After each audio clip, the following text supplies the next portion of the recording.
السلام عليكم الاخوات، كي دايرين؟ لاباس عليكم؟ نصوب معكم اليوم هاد البطيبطات معمرين. من طبيعه الحال مبتدئات، هما المهمات ديالنا منهم تعلموا الله يخليهم لينا. بطيبطات معمرين بالشحمه، ممكن تعمرون باش بغيتو. بسم الله ندوزو للطريقه والمقادير. هنايا عندي نص كيلو ديال الدقيق الابيض، ورابعه ديال الدقيق الفينو، معلقه ديال الخميره، ورشيشه ديال الملحه على حسب الذوق، ما نكتروهاش مع الشحمه مالحه. صافي وكنخلطوها في العجانه من طبيعه الحال، ما كندلكوهاش، وكندير لها شويه الزيت العود وكنخليها ترتاح شويه. كندوز هنا كنحضر الحشوه. عندي هنا البصله 3 متوسطين، ممكن الا كانت عندكم كميه كثيره ديروا كتر. عندي هنا البصله قطعتها رقيقه، والشحمات 3 المعالق كبار، والعطريه، القزبر كارم، والتحميره، والكمون. حيت الشحمه عندي فيها الملحه، عندي فيها العطريه، ما نكثرش العطريه، والقزبر ومعدنوس والبصله كارمه مطحونه. وكنبدا نشكل هنا في البطيبطات صغيورين، نديرهم غير متوسطين، ما نديرهمش كبار. الا كنتو غديروا كميه قليله ممكن ديروا حجم كبير. صافي انا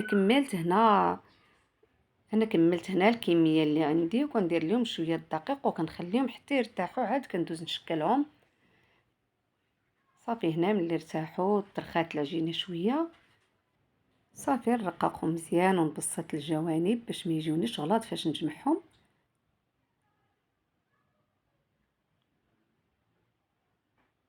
ونبدا نعمر بالحشوه اللي وجدت، كنخليها غير الوسط.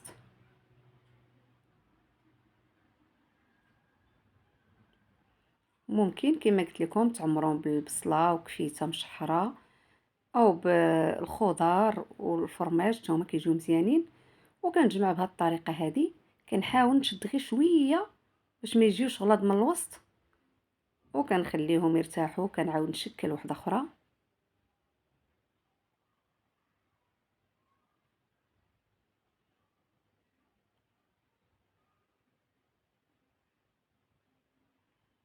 وكنجمعها نفس الطريقه، ما ناخذش العجينه بزاف، غير شويه باش ما يجيوش غلاظ. صافي انا كملت الكميه اللي عندي، بقات لي غير وحده. المهم الحشوه جات هي هذيك، ما شاطتش ليا، يلاه جات مع هاد الكميه اللي عندي.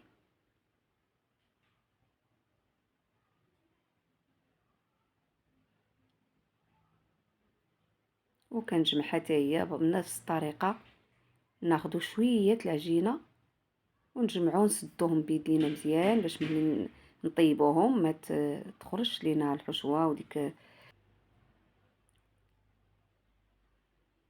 صافي وكنرجع لاول وحده عمرت، ما نبسطوهمش مزيان، غير شويه حيت راه بسطناها في الاول. كنحاول غير نقادها بيديا. صافي وكنحطهم يخمروا شويه ونرجع معكم، ونحاول نقادها بيديا مزيان باش يجيونا مقادين. صافي ونرجع معكم.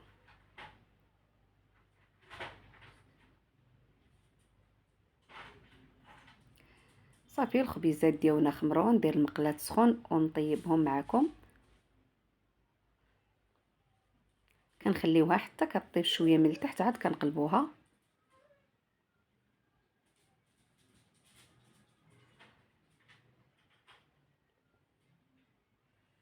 راهم ساهلين وكيجيو مزيانين، نبدلو بهم مره مره، نبدلو بهم. كما قلت لكم ممكن تعمروهم بالكفته، تعمروهم بالخضره والفرماج.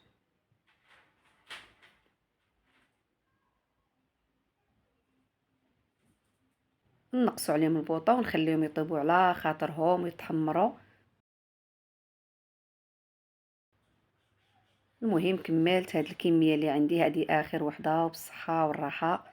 راهم كيجيو مزيانين وكيخرجوا، ممكن نحتفظوا بهم في الفريغو. كيجيو على هذا الشكل هذا، كيجيو رائعين. وبالصحه والراحه، وشكرا على المشاهده.